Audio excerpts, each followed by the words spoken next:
Hello students, welcome in my channel way to become expert in Sanskrit. आज की इस video में हम आपको स्वर संधि बताएंगे, वो भी संक्षिप्त रूप में। देखिए, स्वर संधि का भेद है। फर्स्ट है दीर्घ संधि। क्या भेद है? दीर्घ संधि। दीर्घ संधि के रूल है, यदि प्लस से पहले अ या आ में से कोई एक हो और प्लस के बाद में भी अ या आ में से कोई एक हो तो उन दोनों के स्थान पर दोनों को मिला करके आ हो जाता है।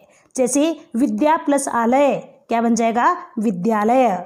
ठीक है। यदि प्लस से पहले छोटी ई या बड़ी ई में से कोई एक हो और प्लस के बाद में भी छोटी ई या बड़ी ई में से कोई एक हो तो दोनों के स्थान पर बड़ी ई हो जाता है। जैसे रजनी प्लस ईशः क्या बन जाएगा? रजनीशः। छोटा ऊ या बड़ा ऊ हो और प्लस के बाद में भी छोटा ऊ या बड़ा ऊ में से कोई एक हो तो दोनों के स्थान पर बड़ा ऊ हो जाता है। जैसे लघु प्लस उपायः लघुपायः। नेक्स्ट, यदि प्लस से पहले री या बड़ी री में से कोई एक हो और प्लस के बाद में भी री या बड़ी री में से कोई एक हो तो दोनों के स्थान पर बड़ी री हो जाता है। तो देखिए, दोनों ही यानी जब समान वर्ण होते अ या आ में से, ई या बड़ी ई में से, छोटा ऊ या बड़ा ऊ में से और री या बड़ी री में से यदि कोई भी एक हो, यानी दोनों तरफ इन दोनों में से ही कोई एक हो तो उन दोनों के स्थान पर दीर्घ आदेश हो जाता है, यानी बड़ा हो जाता है।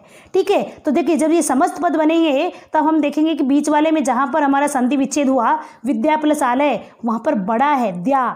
नी, रजनी प्लस ईश नीश बड़ी नी है। लघु पायः और बड़ी री है, तो हमारी संधि कौन सी हो जाएगी? दीर्घ संधि। ठीक है। दीर्घ संधि की बात आती है हमारी गुण संधि। कौन सी संधि आती है? गुण संधि। देखिए, गुण संधि में क्या होता है कि प्लस के बाद में क्या मिलते हैं अपने को? ई या बड़ी ई में से कोई एक, प्लस के बाद में ऊ या बड़ा ऊ में से कोई एक, री या री मिलती है। और यण संधि में ई ऊ रील री मिलती है। इसमें भी ई ऊ रील री और यण संधि में भी ई ऊ रील री मिलती है। लेकिन गुण संधि में प्लस के बाद में होती है। ध्यान से देखिए, गुण संधि में ई ऊ रील री प्लस के बाद में है और यण संधि में प्लस से पहले है ई ऊ रील री। गुण संधि में देखिए, प्लस से पहले अ या आ में से कोई एक होना जरूरी है।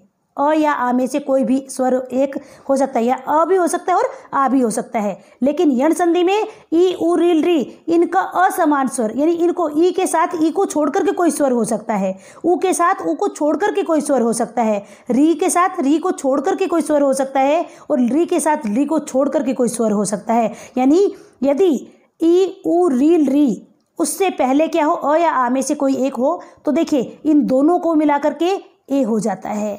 इन दोनों को मिला करके यानी अ या आ में से कोई एक हो और प्लस के बाद में छोटा ऊ या बड़ा ऊ में से कोई एक हो तो दोनों को मिला करके दोनों के स्थान पर ओ हो जाता है। और जो है अ या आ के बाद री हो तो दोनों को मिलाकर अर हो जाता है, और यदि अ या आ के बाद री हो तो दोनों के स्थान पर अल हो जाता है। और यण संधि में जब परिवर्तन होगा तो केवल मात्र ये कंडीशन चाहिए हमको, ई ऊ रील री के बाद असमान स्वर चाहिए। लेकिन जब परिवर्तन होगा तब केवल ई के स्थान पर य होता है। ई के स्थान पर क्या होता है? य होता है, य से यज्ञ, और वो भी हलंत वाला। ऊ के स्थान पर व होता है और वो भी हलंत वाला। री के स्थान पर र और री के स्थान पर ल, और इन सबके हलंत लगे हुए होते हैं। ये ध्यान में रहे, ये बात जो ध्यान देने योग्य बात है कि प्लस से पहले ई ऊ रील री हो तो यण संधि और प्लस के बाद में ई ऊ रील री हो तो गुण संधि। आइए अब आ जाते हैं हम वृद्धि संधि और अयादि संधि पर। ठीक है। अब देखिए, वृद्धि संधि में ए आई ओ औ, ठीक है, और अयादि संधि में भी ए आई ओ औ। सेम डिफरेंस है, जैसे गुण संधि और यण संधि में था वैसे ही वृद्धि और अयादि में। वृद्धि संधि में प्लस के बाद में है ये ए आई ओ औ, ठीक है, और अयादि संधि में ये प्लस से पहले है। सेम डिफरेंस चेंजेस में भी, वृद्धि संधि में प्लस से पहले अ या आ में से कोई एक और अयादि संधि में इसके बाद कोई भी असमान स्वर। वृद्धि संधि में जब चेंज होगा तो दोनों के स्थान पर होगा, यानी अ आ या आ में से कोई एक प्लस ए हो या आई हो तो उन दोनों के स्थान पर आई होगा, इन दोनों के स्थान पर औ होगा।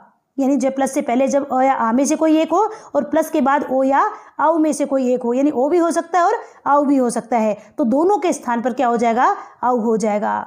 और प्लस से पहले यदि अ या आ में से कोई एक हो और प्लस के बाद री हो तो दोनों के स्थान पर आर हो जाता है।